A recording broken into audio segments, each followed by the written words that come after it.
Bismillahirrahmanirrahim. Assalamualaikum warahmatullahi wabarakatuh. Waalaikumsalam warahmatullahi wabarakatuh.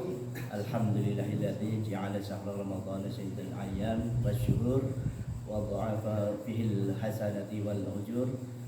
Ahmaduhu subhanahu wal awwal azizul ghafur wa asyhadu an la ilaha illallah wahdahu la syarika lah ya'lamu ha'inatal a'yun wa ma tukhfi as-sudur wa asyhadu anna sayyidana wa nabiyyana Muhammadan abduhu wa rasuluh ba'athallahu ta'ala bil huda wan nur sallallahu alaihi wa ala alihi wa sahbihi wa man yaqtafa afarahum bi ihsanin ila yaumil ba'thi wan nusyur. Amma ba'd.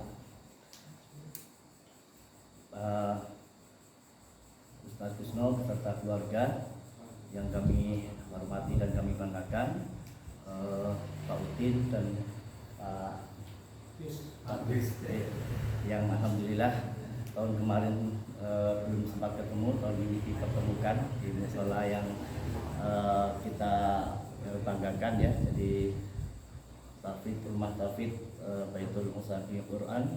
Alhamdulillah kami sudah tahun kedua ya Pak Bunga ya untuk kami ada di sini untuk belajar memenuhi tugas yang diembankan kepada kami Takmir Musola Lafali sebagai bagian dari kolaborasi kegiatan kita di setiap bulan Ramadan. Terima kasih kesempatannya Pak Kusno. Jadi kesempatan seperti ini memaksa kami untuk bagaimanapun ya bisa tidak bisa ya dipaksa ya, karena memang ini bagian dari kewajiban kita bersama untuk mendakwakan hal-hal yang bisa kita dakwakan dan menjadi bagian tanggung jawab dari setiap insan muslim ya. Jadi pertama-tama marilah kita panjatkan puji syukur kehadirat Allah Subhanahu wa taala yang senantiasa merahmati, melimpahkan rahmat ini kepada kita semua sehingga sampai pada hari kita bisa menyelesaikan saum ya di hari kedua ya, ini malam ketiga berarti ya, malam ketiga, dan kita berharap semua dalam kondisi sehat walafiat sehingga bisa menyelesaikan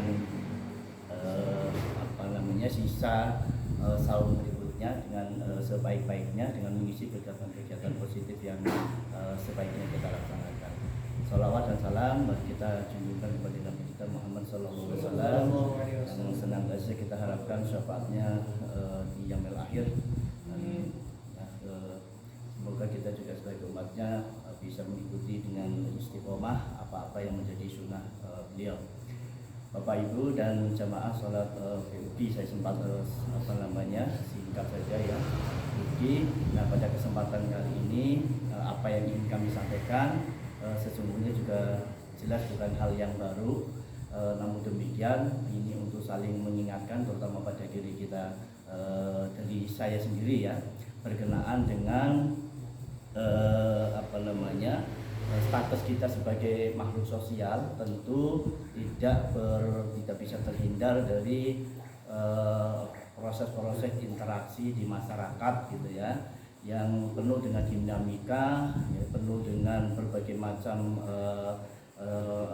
berbagai ragam karakter dari masyarakat kita sendiri, sehingga dimungkinkan di dalam proses interaksinya ini ada hal-hal yang bersifat gesekan atau bahkan di satu sisi ya, di sisi lain tentu ada proses-proses yang saling bantu-membantu ya. Nah dalam kaitan ini, dalam kaitan kita berinteraksi ataupun bagian dari masyarakat kita ya di dalam kehidupan sehari-hari, kami ingin mencoba mengingatkan bahwa ada dua hal yang harus kita ingat, harus kita ingat di satu sisi, kemudian di sisi lain juga ada dua hal yang harus kita lupakan ya. Nah hal yang singkat ini mari kita coba tinjau bersama ya. Pertama berkenaan dengan dua hal yang harus kita ingat di dalam kita bermasyarakat ataupun sebagai hamba Allah ya, yang berinteraksi dengan umat manusia dimanapun ya. Nah, pertama berkenaan dengan kebaikan orang lain pada diri kita. Nah, kenapa ini penting? Kita harus selalu mengingat, tentu ini bagian dari kita untuk selalu menjaga dan merawat rasa syukur kita kepada Allah Subhanahu wa taala ya. Nah, barangkali melalui wasilah orang lain yang ada di sekitar kita, kita mendapatkan bantuan kebaikan dari beliau gitu ya. Jadi sudah selayaknya lah kita menyampaikan rasa terima kasih dan rasa terima kasih terhadap manusia yang sempat memberikan jasa baiknya kepada kita. Tentu ini juga bagian dari rasa syukur kita kepada Allah Subhanahu wa taala. Ya, jadi kenapa ini penting? Karena memang sekali lagi kita ingin merawat rasa syukur kita dengan melalui menjaga rasa terima kasih kita kepada orang-orang yang memang sering ataupun sempat memberikan jasa baiknya kepada kita semua ya. Nah, jadi itu yang hal ini juga sebagaimana wasiat Rasulullah SAW dalam hadisnya ya. Jadi barang siapa yang telah berbuat kebaikan kepada kalian, hendaklah kalian membalasnya. Nah, jika kalian tidak mampu membalasnya, maka berdoalah untuknya ya, hingga kalian tahu bahwa kalian telah bersyukur. Nah, karena Allah adalah zat yang maha tahu, berterima kasih dan sangat cinta kepada orang-orang yang bersyukur. Jadi hadis riwayat Tabrani. Nah, ini mengingatkan kita sekali lagi kita menjadi orang-orang yang tidak lupa akan rasa syukur ya terhadap apa-apa yang sudah diberikan oleh Allah kepada kita melalui hamba-hambanya tentu atau yang bagian dari upaya kita merawat rasa terima kasih kepada orang yang berjasa kepada kita, dan itu juga bentuk dari rasa syukur kepada Allah Subhanahu wa taala. Nah, kemudian hal yang lain yang perlu kita ingat juga, ini berkenaan dengan keburukan ataupun kejelekan kita ataupun salah kita terhadap orang lain ya. Jadi apa-apa yang sempat kita lakukan kurang baik terhadap orang lain ya, terhadap masyarakat, terhadap sesama muslim ataupun manusia yang lain gitu ya. Nah, ini perlu kita juga ingat. Nah, hal ini tentu akan melahirkan sikap kita berpikir dalam hal untuk tetap selalu mawas diri, selalu introspeksi ya, untuk menjaga lisan dan sikap kita dari perbuatan buruk terhadap orang lain. Nah, bisa jadi kita tidak sengaja melakukan hal-hal yang kurang berkenan di hati saudara-saudara kita, kawan-kawan kita gitu ya. Nah, tentu ini juga harus kita coba sadari.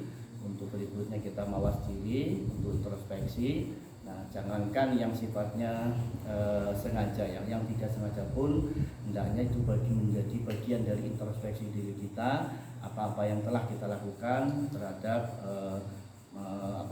sesama kita ya, apakah itu teman atau saudara ataupun tetangga dan sebagainya. Nah, ini juga hal yang penting yang harus kita ingat selalu ya, sehingga dengan demikian kita akan selalu berhati-hati di dalam menjalani interaksi dengan masyarakat ya, dengan diri kita, dengan teman-teman, dengan tetangga dan sebagainya. Nah, kalau toh ya kita sudah melakukan hal-hal yang terlanjur kurang baik ya, tentu tidak ada salahnya dan harus kita lakukan permintaan maaf ya kepada yang bersangkutan, karena bagaimanapun kita ingat juga bahwa Allah Subhanahu wa taala tidak akan menerima ampunan dari hambanya ketika belum mendapatkan ampunan atau penerimaan maaf ya dari saudara-saudara kita yang merasa terlukai ataupun tersakiti. Jadi ini sangat penting ya. Nah, dua hal itu yang saya kira perlu kita ingat kembali ya. Pertama, berkenaan dengan kebaikan orang pada diri kita, kemudian keburukan kita terhadap orang lain, baik itu disengaja maupun tidak. Nah, sementara untuk hal yang harus kita lupakan, mungkin ada yang tahu ya, terkait dengan kebaikan kita terhadap orang lain. Jadi apa-apa yang sudah kita lakukan yang dianggap baik, jangan sekali-kali kita coba ungkit-ungkit gitu ya jasa dan kebaikan kita kepada orang lain.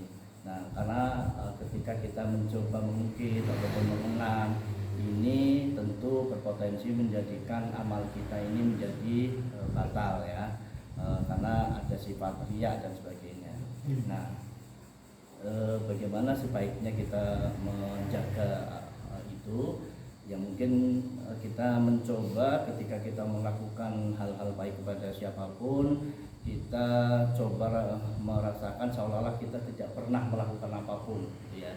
Meskipun kita sudah berbuat baik, tapi lupakanlah itu sehingga kita tidak akan selalu mencoba mengenang, mengungkit ya. Nah, banyak kejadian di masyarakat mungkin ya ketika kita sudah merasa melakukan sesuatu, nah kemudian di lain waktu ada momen-momen yang dimana kita sempat bergesekan tanpa sadar kita mengungkit sesuatu. Nah, ini juga yang mesti kita coba jaga.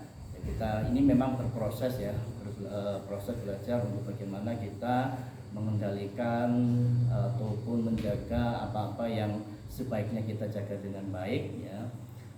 Terutama terhadap apa-apa yang dinilai sesuatu yang baik yang pernah kita lakukan kepada siapapun gitu ya. Nah, itu kemudian jadi kita juga pernah dengar ya, baginda Rasulullah SAW bersabda bahwa 7 pihak yang diberi naungan oleh Allah ya, di mana pada hari itu tidak ada naungan kecuali naungannya. Nah, dari 7 hal yang disebutkan tadi, maka salah satu di antaranya adalah siapa saja yang bersedekah secara sembunyi-sembunyi ya. Nah, ibarat tangan kiri tak mengetahui apa yang dilakukan oleh tangan kanan, maka ia termasuk salah satu di dalamnya.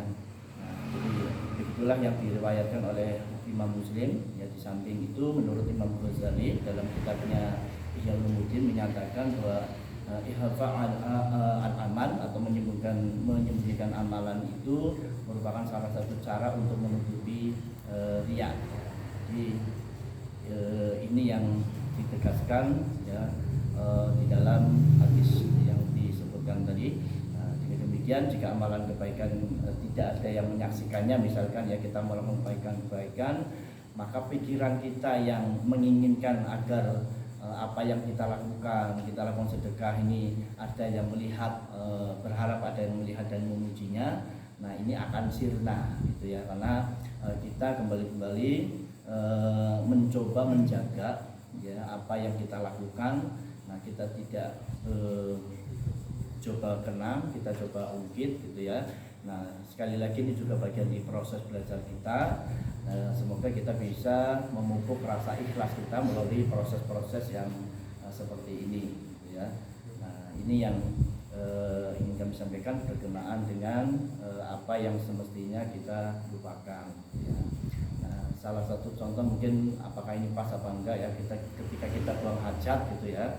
Nah, itu kan kita sudah lepas, nggak ada pikiran apapun sebagainya. Nah, barangkali keikhlasan kita itu mungkin bisa dianalogikan dengan hal itu. Kita melakukan kebaikan kepada siapapun itu sudah close gitu ya, tidak ada hal-hal yang perlu kita ingat. Nah, karena dengan demikian kita bisa menjaga ataupun merawat rasa ikhlas kita. Nah, ini berharap tidak hanya saat itu kita menyatakan ikhlas, tetapi kita juga menjaga sepanjang masa dengan tidak mencoba mengenang ataupun mengungkit, meskipun ada hal-hal yang memicu ya, yang mungkin orang awam menilainya layak ketika kita mengungkit kebaikan kita.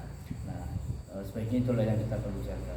Kemudian yang kedua yang perlu kita lupakan adalah keburukan ataupun kejelekan ataupun kejahatan orang lain terhadap diri kita ya. Jadi kalau ada orang-orang yang mungkin berbuat kurang baik terhadap kita ya, itu kita anggap sebagai bagian dari dinamika masyarakat yang mungkin saat itu dia khilaf dan sebagainya gitu ya. Nah, kalau kita membuka pintu dengan selebar-lebarnya permohonan maaf, tentu ini akan menjadi upaya yang positif untuk tetap menjaga tali silaturahmi di antara kita tetap terjaga dengan baik. Nah, kita memang sering dihadapkan dengan berbagai macam karakter masyarakat, karakter individu dan sebagainya, tetapi sadarilah itu memang bagian dari apa yang sudah diciptakan Allah ya, yang mau tidak mau kita juga harus memahami itu ya. Nah, proses-proses inilah yang menempa diri kita untuk tetap mencoba penuh kesadaran memahami apa-apa yang menjadi karakter masyarakat, orang dan sebagainya ya. Nah, ketika kita memahami dengan baik, tentu rasa lega hati kita itu tetap terjaga dengan baik, tidak menyimpan dendam, tidak menyimpan rasa-rasa yang tidak enak, sehingga apa yang kita jalani di hari-hari ya tetap merasakan kebahagiaan ya, tidak ada rasa sesuatu yang perlu kita ini dan sebagainya. Nah, terkait dengan hal ini juga ada contoh yang sempat kita sama-sama tahu ya, baginda Rasulullah SAW tuh di dalam majelis ya, di tengah majelis gitu dengan para sahabat menyampaikan bahwa akan ada datang seorang ahli surga gitu ya. Lalu datanglah seorang badui ya. Hingga 2000 berikutnya tuh Rasulullah kembali menyatakan bahwa akan ada ahli surga yang akan lewat.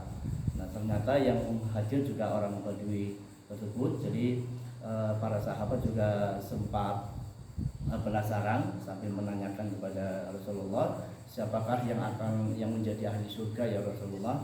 Ternyata si badui yang tadi sempat datang. Nah, akhirnya ada salah satu sahabat yang penasaran dan kemudian diizinkan oleh Rasulullah SAW untuk menginap di salah satu rumah badui itu ya, jadi Amr bin As ya. Nah, ternyata ketika sahabat Nabi ini bermalam ya beberapa hari di rumah badui itu, mereka menilai sepertinya tidak ada amalan istimewa yang menurutnya bisa mengantarkan beliau ataupun memberikan status beliau sebagai ahli surga, si badui itu. Nah, akhirnya si sahabat Nabi ini bertanya, kenapa ya badui Anda disampaikan oleh Rasulullah sebagai salah satu calon penghuni surga. Nah, ternyata dia menyampaikan bahwa dalam setiap menjelang tidurnya, si badui ini selalu memanjatkan doanya untuk memaafkan siapapun yang dirasa menyakiti gitu ya. Bahkan beliau mendoakan hal-hal baik ya kepada siapapun, termasuk kepada yang sempat menyakiti dan sebagainya. Nah, hal seperti ini dilakukan secara konsisten, secara istiqomah ya.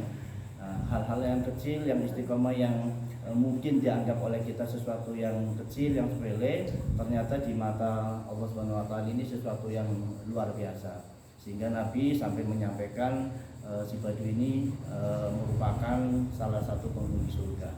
Nah, mungkin ini bagian dari upaya kita untuk bagaimana kita mungkin bisa juga membidik amal-amalan istimewa yang mungkin kita perlu rawat secara istiqomah, secara konsisten gitu ya, yang mungkin bisa kita lakukan, mungkin hal kecil tetapi sebenarnya dampaknya cukup bagus gitu ya, dampaknya sempat begitu luar biasa di mata Allah. Nah, ini mungkin bisa juga mengantarkan kita menjadi salah satu penghuni surga.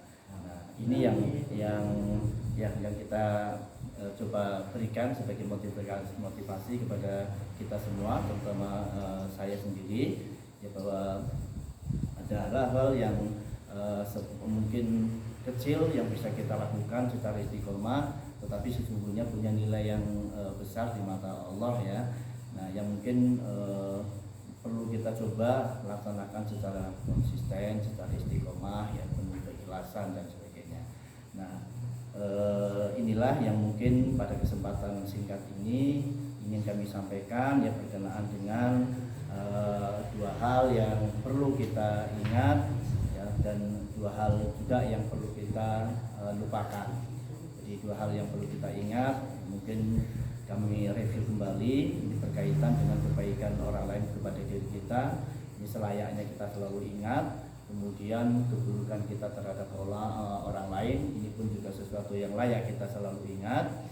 Kemudian berkenaan dengan hal yang perlu kita lupakan ataupun ya ini berkenaan dengan kesalahan ataupun kejelekan orang lain terhadap diri kita dan kebaikan kita kepada orang lain. Saya kira itu yang ingin kami sampaikan pada kesempatan kultum malam hari ini. Mohon maaf apabila banyak hal yang masih belum bisa disampaikan dengan baik. Kurang lebihnya kami mohon maaf. Yang baik dari Allah Subhanahu wa taala dan yang buruk tentu dari kami yang banyak kelemahan. Saya kira itu kami akhiri, billahi taufiq wal hidayah. Wassalamualaikum warahmatullahi wabarakatuh. Waalaikumsalam warahmatullahi wabarakatuh.